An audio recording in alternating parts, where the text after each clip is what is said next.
सोचिए, एक भीड़ भाड़ वाली मेट्रो में आप खड़े हैं। चारों तरफ लोग ही लोग हैं। हर किसी के हाथ में मोबाइल है, हर किसी की आंखें स्क्रीन पर टिकी हुई हैं। कोई किसी से बात नहीं कर रहा, सबके बीच खामोशी है। और फिर इतनी भीड़ में आप अकेले हैं। क्या आपको कभी ऐसा महसूस हुआ है कि लोग तो बहुत हैं लेकिन समझने वाला कोई नहीं? यही है हमारी आज की दुनिया, कनेक्ट होकर भी डिस्कनेक्टेड। और यही वो जगह है जहाँ एम्पैथी, संवेदनशीलता सबसे बड़ी ताकत बन जाती है। आज मैं आपको एक कहानी सुनाऊंगा, एक ऐसी कहानी जो आपको दिखाएगी कि किस तरह एम्पैथी ने एक ज़िंदगी बदल दी, और शायद ये कहानी आपकी ज़िंदगी भी बदल दे।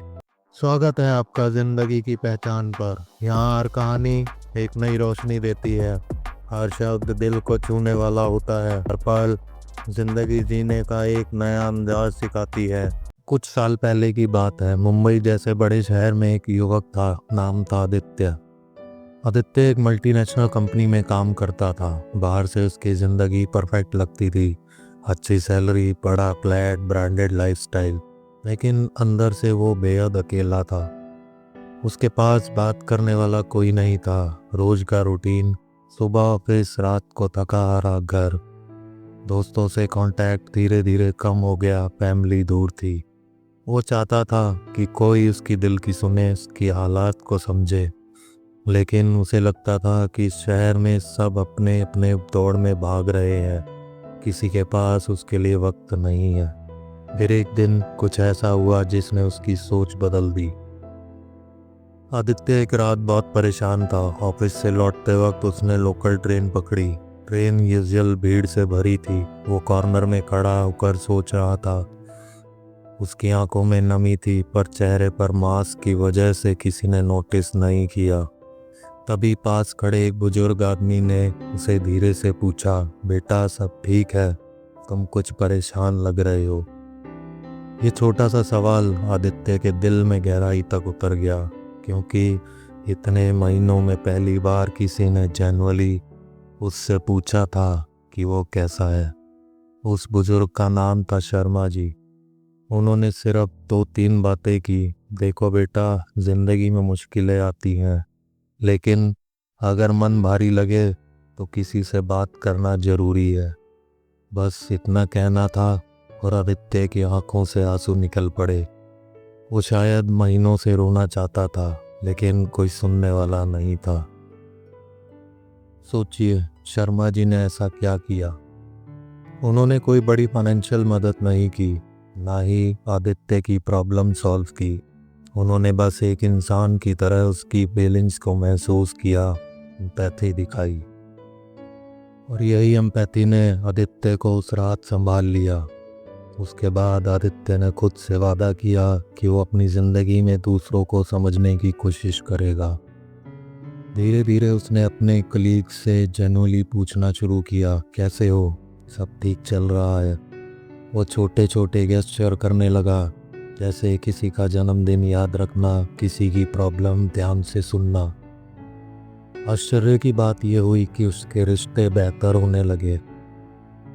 ऑफिस में लोग उसे पसंद करने लगे, उसके आसपास पॉजिटिविटी बढ़ गई, और सबसे बड़ी बात, वो अकेला महसूस करना बंद कर चुका था।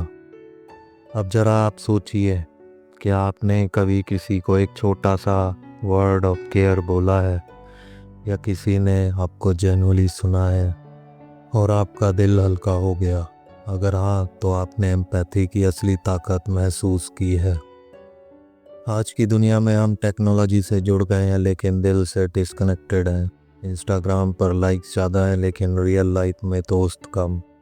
व्हाट्सएप पर गुड मॉर्निंग मैसेज रोज आते हैं, लेकिन सच में कैसे हो पूछने वाला कोई नहीं। लेकिन अगर हम एम्पैथी अपनाएं, यानी दूसरों की जगह खुद को रख कर सोचें, तो ये दुनिया बहुत अलग हो सकती है। वैज्ञानिकों ने भी रिसर्च में पाया है कि जब हम दूसरों की फीलिंग्स जेन्युइनली समझते हैं, तो हमारे दिमाग में ऑक्सीटोसिन रिलीज होता है। ये वही हार्मोन है जो हमें हैप्पीनेस और कनेक्शन देता है। मतलब जब आप दूसरों को समझते हैं तो आप खुद भी खुश होते हैं। क्या आपने कभी महसूस किया है कि किसी अजनबी की छोटी सी एम्पैथी ने आपका दिन बदल दिया। दोस्तों, ये थी आदित्य की कहानी। एक ऐसी कहानी जिसने हमें सिखाया कि कभी कभी किसी को समझना, किसी की बात सुन लेना ही उसके लिए सबसे बड़ा तोहफा होता है। एम्पैथी सिर्फ एक वर्ड नहीं, ये एक पावर है। ये पावर आपकी ज़िंदगी बदल सकती है, आपके रिश्तों को हील कर सकती है और इस अकेली दुनिया में किसी का सहारा बन सकती है। तो अगली बार जब आप किसी को देखें, उनसे पूछिए कैसे हो। शायद आपकी ये सिंपल एम्पैथी किसी की दुनिया बदल दे। अगर ये आपको कहानी मीनिंगफुल लगी तो इस वीडियो को लाइक और शेयर करें और कमेंट में ज़रूर बताइए आपके हिसाब से एम्पैथी की सबसे बड़ी ताकत क्या है। मिलते हैं अगले वीडियो में एक और दिल को छू लेने वाली कहानी के साथ। अगर आपको ये कहानी पसंद आई हो तो लाइक, शेयर और सब्सक्राइब ज़रूर करें। और याद रखिए, ज़िंदगी सिर्फ गुजारना नहीं होती, उससे महसूस करना, उससे जीना ही असली पहचान है। मिलते हैं अगली कहानी में, तब तक अपना ख्याल रखिए।